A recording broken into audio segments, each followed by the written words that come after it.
Mr. Stanton. Thank you very much, Chairman Nadler, and I want to thank the outstanding witnesses here today for your testimony. I also want to thank my friend, Congressman Cicilline, for your long-term leadership in drafting this Equality Act and shepherding through this process. And with the help of the new members of Congress this year, we're going to get passed through Congress. So thank you for your leadership, Congressman. Cities across the country recognize the importance of ensuring all people have the ability to live and work without fear of discrimination because of who they are. We certainly understood that in Phoenix, and during my time as mayor, we sent the message that everyone is welcome, regardless of sexual orientation or gender identity. To me, it's simple. Our communities are stronger when they are inclusive and welcoming, and what's more, our economy is stronger. So today I want to underscore the Equality Act's potential economic impact.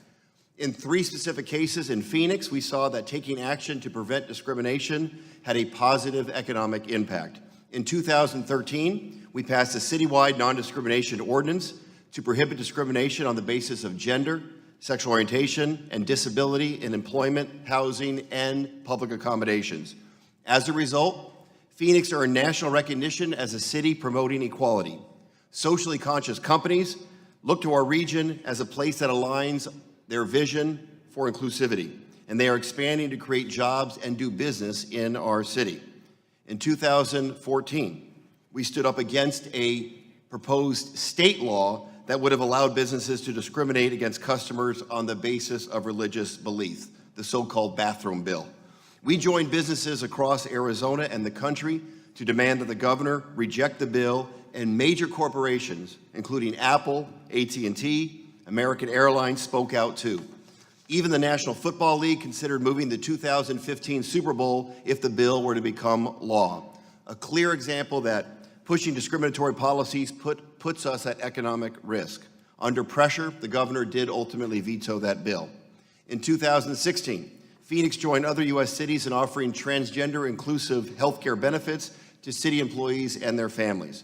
This sent a strong message to our transgender public servants. You matter, and we value you. Providing those benefits was vital to the well-being of our city employees and continues to make the city of Phoenix a more sought-after employer. We learned in Arizona that inaction has consequences. Allowing discrimination to take place or not being proactive about outlawing discrimination pushes out talented people our cities need to thrive economically. More proof.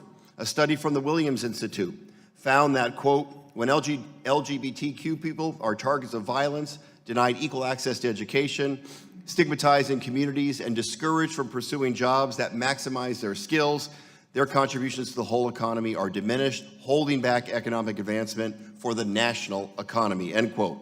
The bottom line is that LGBT individuals want to live and work in places that embrace them. States and cities have been doing the heavy lifting when it comes to preventing discrimination, and it's time for this Congress to act. The Equality Act is the overarching legislation that our country needs right now. Here's my question. It's for Ms. Silas. You mentioned in your testimony that IBM is a place to create supportive and inclusive environment for all of your employees. And I want you to speak a little more, maybe expound upon that a little bit. Can you speak to the importance of having inclusive policies in terms of recruiting, retaining talent? I believe corporate America has been way ahead of the political side in terms of promoting inclusivity. Please.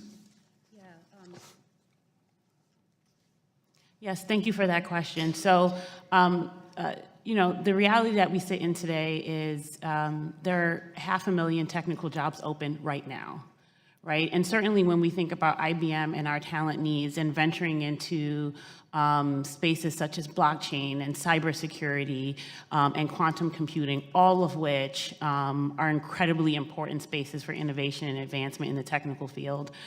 We are not in a position where we aspire to handpick people based on anything other than skills.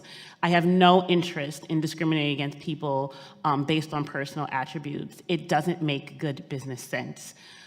Beyond that, I'm proud to work for a company where we are grounded in the belief that our actions need to absolutely result in business growth, and it's why we're focused on skills.